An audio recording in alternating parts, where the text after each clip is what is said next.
Hi guys, so Tory MP Conor Burns, who may or may not be the next Northern Ireland Secretary of State, had some clear but strong language for the DUP when it came to the Northern Ireland Protocol.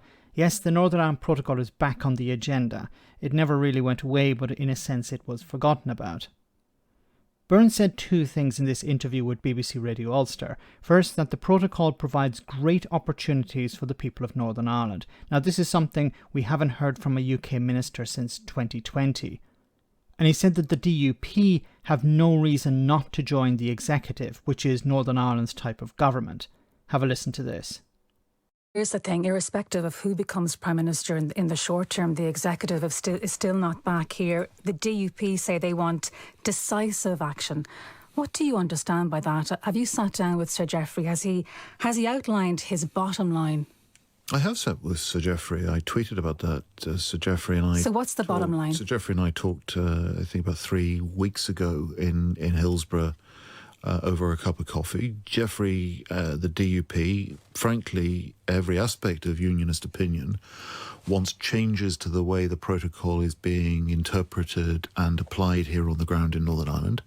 That is a sentiment that is shared in many ways beyond unionism by businesses whose supply chains are disrupted by the decision of many companies based in England, Scotland and Wales to stop supplying to the Northern Ireland marketplace because of the costs, the certification and the bureaucracy.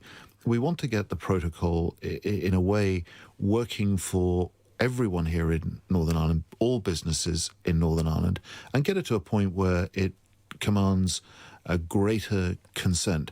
The protocol, and this is really important, the protocol has a great potential, by the way, if we can fix the challenges around the good friction movement, the certifications, the certification, the cost, and the bureaucracy. It has a huge benefit potentially to Northern Ireland as a place to invest internationally.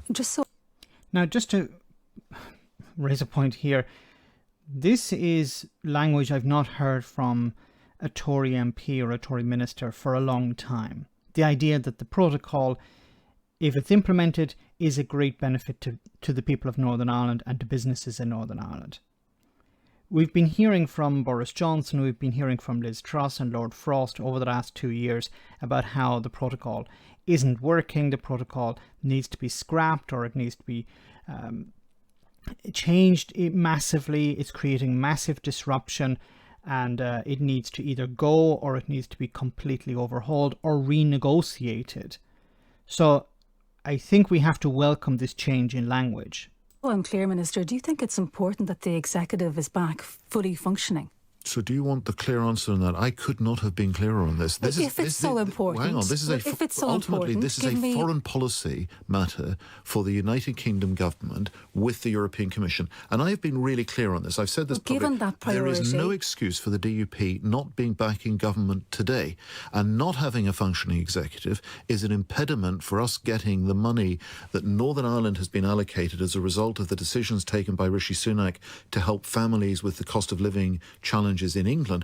Unless we get an executive, we can't help those families in Northern Ireland. We will sort the protocol. The DUP should be back in government. Wow.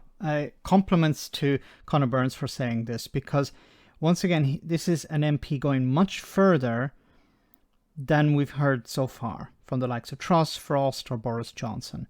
So perhaps we're going to see a shift here. And there has been talk that if the DUP continue to drag their heels here, if they refuse further to rejoin the executive and allow, as Conor Burns has said here, to allow money to be freed up to help people in Northern Ireland deal with the cost of living crisis, if they don't do that, then there's talk of new elections. Now, I don't know if new elections would actually change a lot, but it could be used as a threat against the DUP, because it's possible that the DUP would lose seats here and it would help Sinn Féin perhaps. So it could be used as a threat against the DUP. Look, join the bloody executive or we're going to call elections. And probably the DUP don't want to hear that.